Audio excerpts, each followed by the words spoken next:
Baba Saheb doctor Bhimrao Ambedkar ने कहा, सही लोकतंत्र तब स्थापित होगा जब हजारों सालों से सिर पर नाचने वाला श्रेष्ठ वर्ग नीचे और समाज का निम्न वर्ग ऊपर जाएगा। उसके बिना सही क्रांति हो नहीं सकती। क्रांति का चक्र अधूरा घूम रहा है। धुरी के साथ पूरा चक्र घूमे बगैर सही क्रांति हो नहीं सकती। ये चक्र हम ही घुमाएंगे। बाबा साहेब डॉक्टर भीमराव अंबेडकर और भारतीय संविधान एक क्रांतिकारी यात्रा को आइए जानते हैं।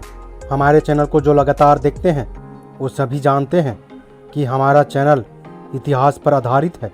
जब तक इतिहास को पूरा न पढ़ा जाने तक समझ में नहीं आता, उसी प्रकार जब तक हमारे वीडियो को पूरा न देखने तक समझ में नहीं आता, तो मैं आपसे एक छोटी सी अपील करना चाहूँगा, वीडियो को लास्ट तक जरूर देखें। के अम्बेडकराइट यूट्यूब चैनल में आप सभी का स्वागत है। जय भीम। भारतीय संविधान का निर्माण केवल एक कानूनी दस्तावेज तैयार करने का प्रक्रिया नहीं था, बल्कि ये सदियों की गुलामी, जातीय वर्ण व्यवस्था की क्रूरता, आर्थिक शोषण और सामाजिक अपमान के विरोध एक महान क्रांतिकारी विद्रोह की जीवंत गाथा है। वह ये ऐतिहासिक क्षण था जब भारत की धरती पर पहली बार एक ऐसा संविधान रचा गया जिसकी आत्मा में शोषितों, दलितों, पीड़ितों वर्गों की, आदिवासियों और मूलनिवासियों की पीड़ा, संघर्ष और न्याय की पुकार गूंजती है। इस संविधान कागज पर लिखा गया दस्तावेज पर नहीं है, बल्कि यह उन असंख्य पीढ़ियों की चीख, आंसू और खून से सनी स्याही से लिखी गई है। एक जीवंत घोषणा पत्र है जो घोषित करता है कि अब कोई भी व्यक्ति जन्म से नीचा नहीं माना जाएगा। कोई भी व्यक्ति जाति, धर्म, लिंग, जन्म स्थान या आर्थिक स्थिति के आधार पर अपमानित नहीं किया जाएगा।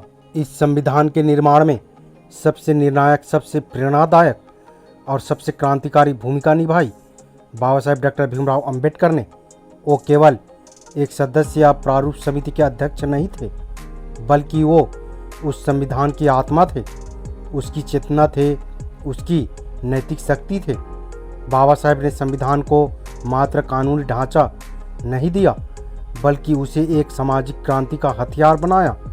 एक ऐसा हथियार जो सदियों की जकड़न को तोड़ने, असमानता की जड़ों को उखाड़ने, फेंकने और भारत के सच्चे अर्थों में लोकतांत्रिक, समतामूलक और मानवीय राष्ट्र बनाने के लिए संघर्षरत रहा। बाबा साहेब का जीवन स्वयं एक क्रांति था। महर जाति में जन्मे, छुआछूत और अपमान की आग में तपे, विदेशों में उच्च शिक्षा प्राप्त करने के बावजूद भारत लौटकर भी अपमानित किए गए, फिर भी उन्होंने कभी हार नहीं मानी। उन्होंने समझा कि राजनीतिक स्वतंत्र जब तक पर्याप्त नहीं है, तब तक सामाजिक स्वतंत्रता, आर्थिक समानता और मन की स्वतंत्रता न मिले, तब तक सच्ची आज़ादी अधूरी रहेगी।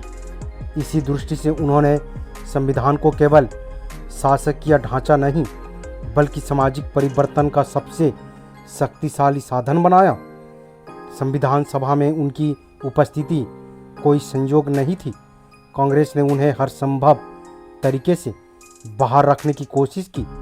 बम्बई में उनकी हार सुनिश्चित हो गई।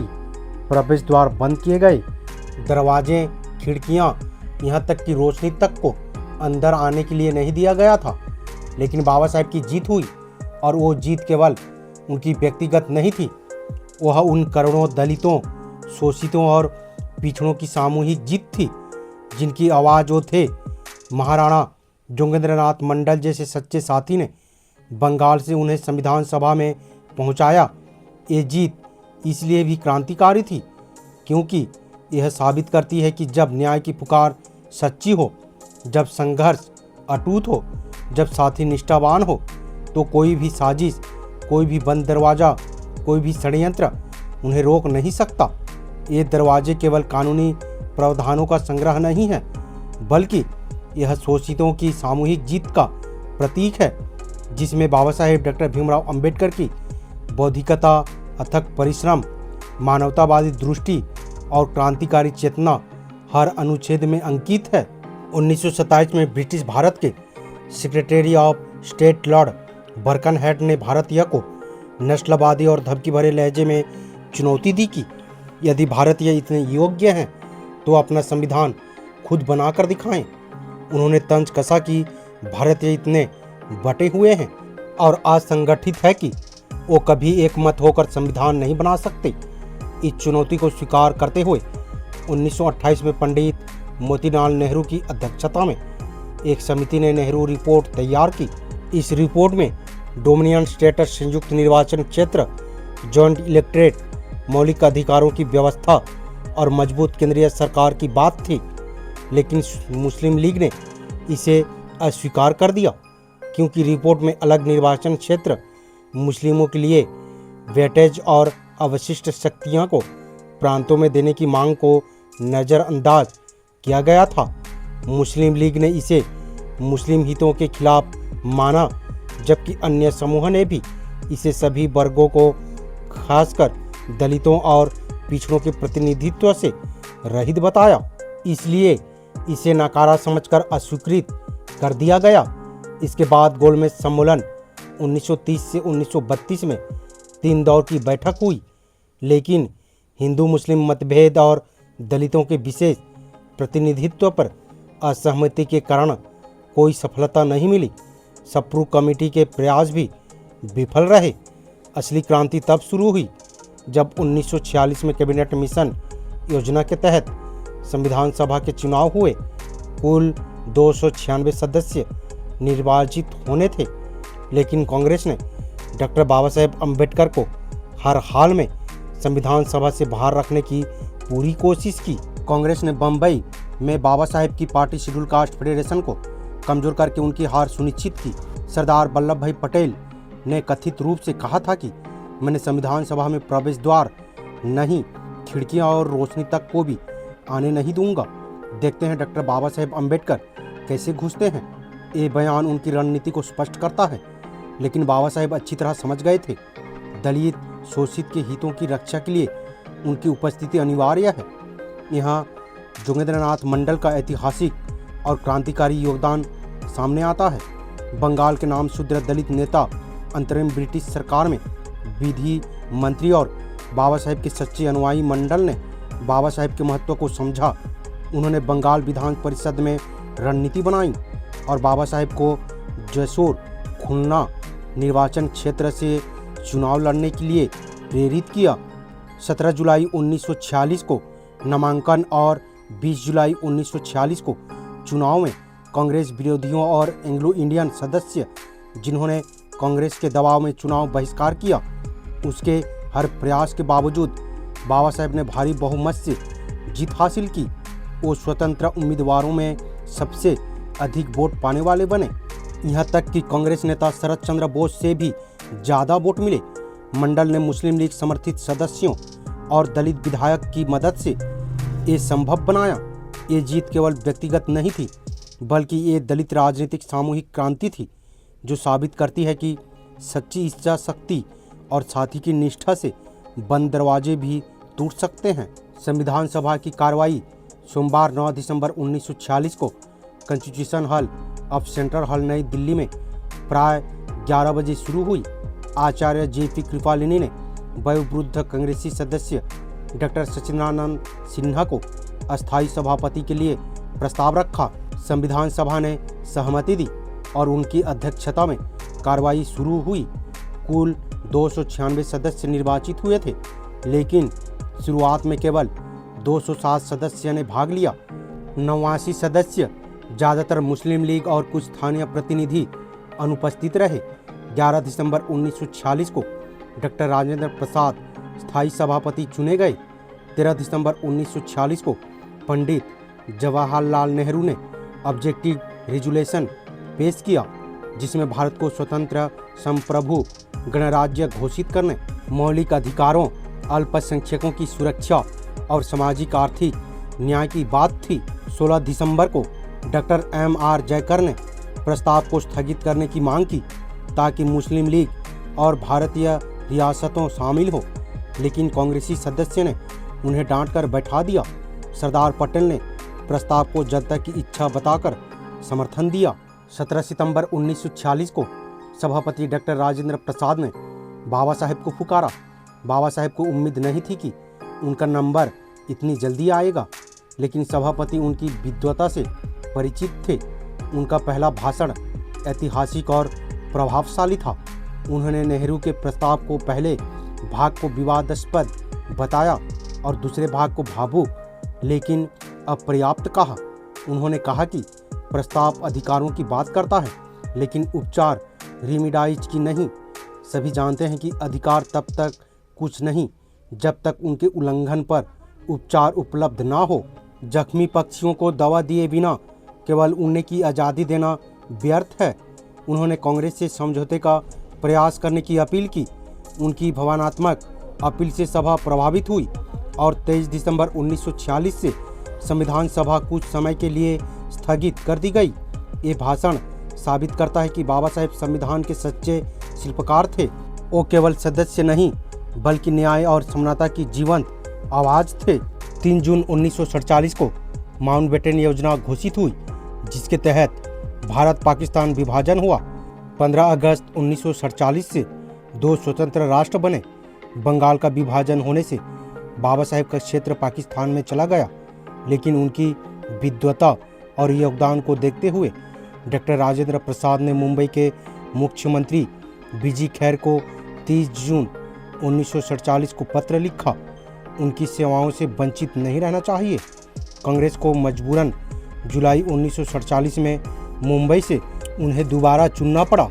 M.R. जयकर के त्यागपत्र वाली सीट पर 29 अगस्त 1947 को प्रारूप समिति गठन हुई।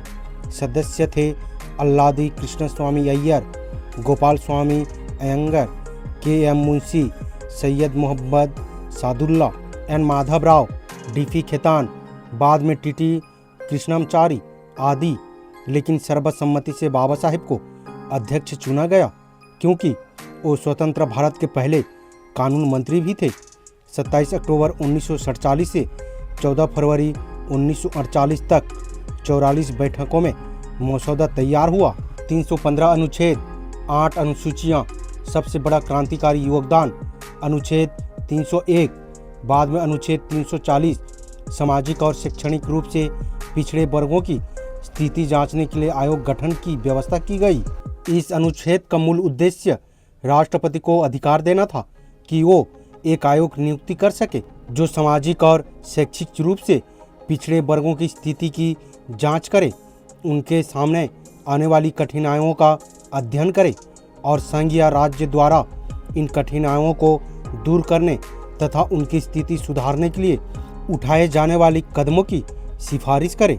ड्राफ्ट में लिखा था कि राष्ट्रपति भारत के क्षेत्र में सामाजिक और शैक्षिक रूप से पिछड़े वर्गों की दशा और उनके सामने आने वाली कठिनाइयों की जांच के लिए एक आयोग नियुक्त कर सकेंगे।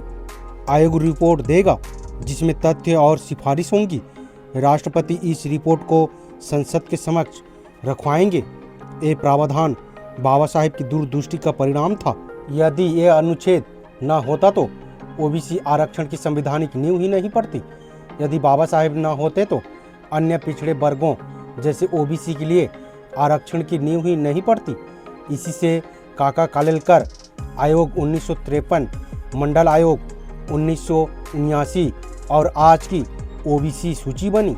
26 फरवरी 1948 को ये मसौदा गजट ऑफ इंडिया में प्रकाशित किया गया। जनता संगठनों ने विशेषज्ञों और हितधारकों से टिप्पणियां मांगी। इस प्रक्रिया में लगभग 8 महीने लगे।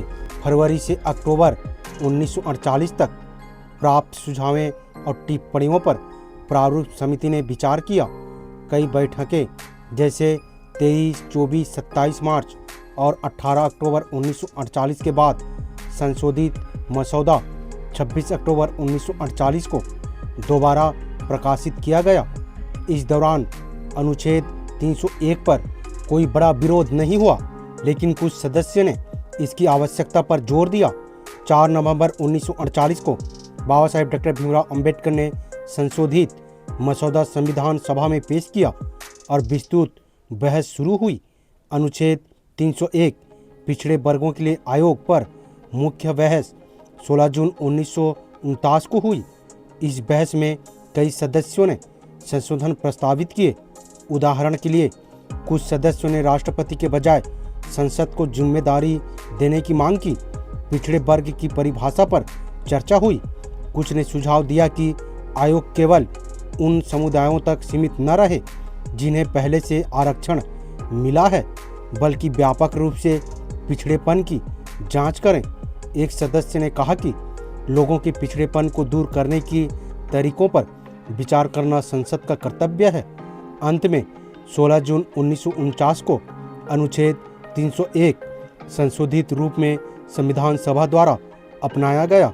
बाद में अंतिम संविधान में यह अनुच्छेद 340 बन गया। बहस, संशोधनों और अंतिम चर्चा के बाद संविधान सभा ने 26 नवंबर 1949 को संविधान को औपचारिक रूप से स्वीकृति दी। 26 जनवरी 1950 को संविधान पूरे देश में लागू हुआ।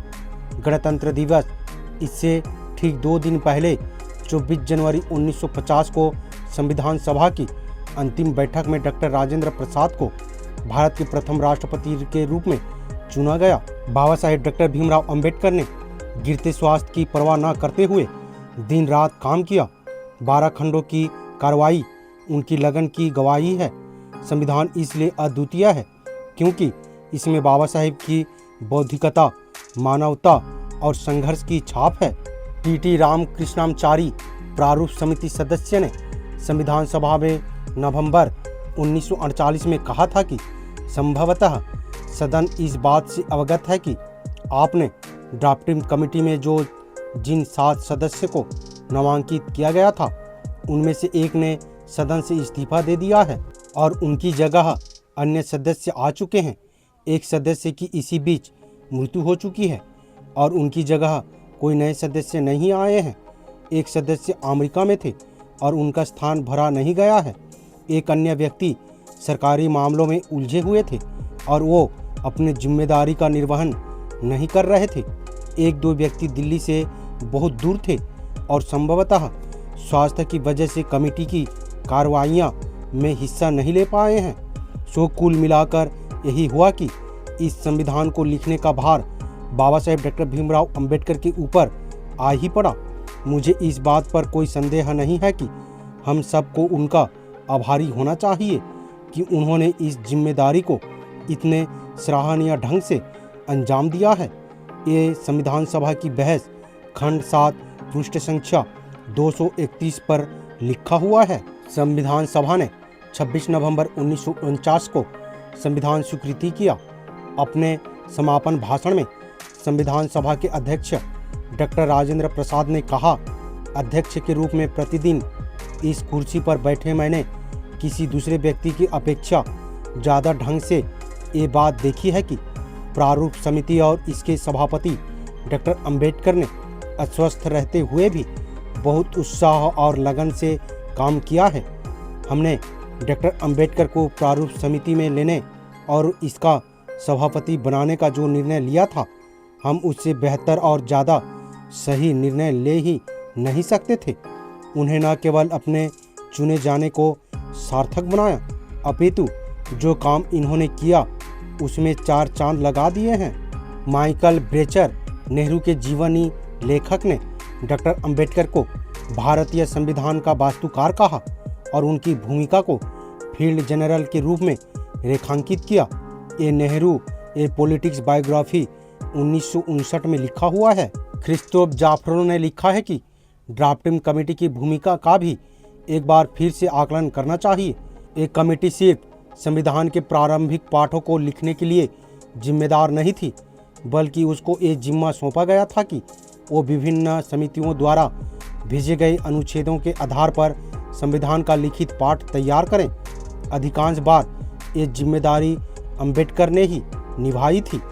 भीमराव अंबेडकर एक जीवनी एक पृष्ठ संख्या 130 में लिखा हुआ है। कमल भारती जी ने लिखा है कि संविधान निर्माण की पूरी प्रक्रिया में डॉक्टर अंबेडकर का दूरदृष्टिकोण और चिंतन पूरी तरह लोकतांत्रिक, समाजवादी और धर्मनिरपेक्षवादी था। संविधान के निर्माण में कितनी जटिलताएं थी, उसे देखने के लिए डॉक्टर अंबेडकर के उस भाषण को पढ़ने की ज़रूरत है जो उन्होंने संविधान सभा में 4 नवंबर 1948 को दिया था। कमल भारती जी आगे लिखते हैं कि भारतीय संविधान के आलोचक, खास तौर से आरएसएस के बुद्धिजीवी डॉक्टर अंबेडकर को संविधान का लेखक नहीं मानते। इसके दो कारण हो सकते हैं। एक तो यह कि यह उनके विश्वास में नहीं है कि कोई दलित जाति का व्यक्ति इतना विद्वान हो सकता है कि वो संविधान लिख ले। दूसरा कारण यह है कि वो संविधान के निर्माण की प्रक्रिया को जानना ही नहीं चाहते। आज संविधान इसलिए अद्वितीय और ऐतिहासिक है कि क्योंकि इसमें शोषितों की जीत है। डॉक्टर अंबेडकर ने साबित किया कि सच्ची क्रांति बुद्धि, संघर्ष, न्याय और मानवता से होती है। भारतीय संविधान का निर्माण एक महान क्रांति की गाथा है। ये सदियों की गुलामी, जातीय वर्ण व्यवस्था की क्रूरता, आर्थिक शोषण और सामाजिक अपमान के विरोध एक अटूट जीवन विद्रोह की परिकाष्ठा है। यह वो दस्तावेज है जिसने भारत को मात्र राजनीतिक स्वतंत्रता नहीं दी, बल्कि सामाजिक, आर्थिक और मनोवैज्ञानिक स्वतंत्रता का मार्ग प्रशस्त किया। आज जब हम इसकी समाप्ति पर पहुंचते हैं तो स्पष्ट हो जाता है कि ये संविधान केवल कागज का एक टुकड़ा नहीं है, बल्कि यह उन असंख्य पीढ़ियों की चीख है, आंसू और खून से सनी स्याही से लिखी गई एक अमर घोषणा पत्र है जो हर भारतीय को घोषित करता है कि अब जन्म से कोई नीचा नहीं, कोई अपमानित नहीं, कोई शोषित नहीं रहेगा। इस संविधान की आत्मा, उसकी चेतना और उसकी नैतिक शक्ति बाबा साहेब डॉक्टर भीमराव अंबेडकर हैं। वो केवल प्रारूप समिति के अध्यक्ष नहीं थे, बल्कि वो संविधान के वास्तुकार, उसके मुख्य शिल्पकार और उसके सच्चे जनक थे। उन्होंने संविधान को कानूनी ढांचा नहीं दिया, बल्कि उसे सामाजिक क्रांति का सबसे शक्तिशाली हथियार बनाया। एक ऐसा हथियार जो जातिवाद की जड़ों को उखाड़ फेंकने, असमानता को मिटाने और भारत को सच्चे अर्थों में लोकतांत्रिक, समतामूलक, न्यायपूर्ण और मानवीय राष्ट्र बनाने के लिए सदैव संघर्षरत रहेगा। आज जब हम भारतीय संविधान को याद करते हैं तो याद रखें, ये संविधान बाबा साहेब की देन है। ये उसकी बुद्धि, उनकी संघर्ष, उनकी पीड़ा, उनकी दूरदृष्टि और उनकी अटूट इच्छा शक्ति का परिणाम है। ये शोषितों की जीत है, दलितों की विजय है, पिछड़ों का हक है और मूल निवासियों का संकल्प है। ये हमें सिखाता है कि सच्ची क्रांति बुद्धि से, संघर्ष से, न्याय से और मानवता से होती है। वीडियो आपको कैसी लगी अपने राय कमेंट बॉक्स में जरूर दें। वीडियो अगर पसंद आए तो लाइक करें, हाइप करें और सब्सक्राइब करना ना भूलें। अगर फेसबुक से देख रहे हैं तो हमें फॉलो करना ना भूलें। वीडियो से रिलेटेड अगर कोई सवाल करना चाहते हैं तो वो कर सकते हैं। हम प्रयास करेंगे कि आपकी सवालों का जवाब दे सके, वो चाहे कमेंट बॉक्स के माध्यम से हो या फिर वीडियो के माध्यम से। अगर इस वीडियो में कुछ जानकारी मिली हो तो अपने दोस्तों के साथ शेयर करके उसे भी जानकारी दे सकते हैं। हमारे हौसला बढ़ाने के लिए और मजबूत करने के लिए हमारे चैनल पर ज्वाइन करें। हमें आर्थिक मदद करने के लिए थैंक्स की बटन दबाएं ताकि हम अगले वीडियो आप लोगों तक ला सकें। वीडियो में अंत तक बने रहने के लिए बहुत बहुत धन्यवाद। जय भीम, जय संविधान, जय मूल निवासी।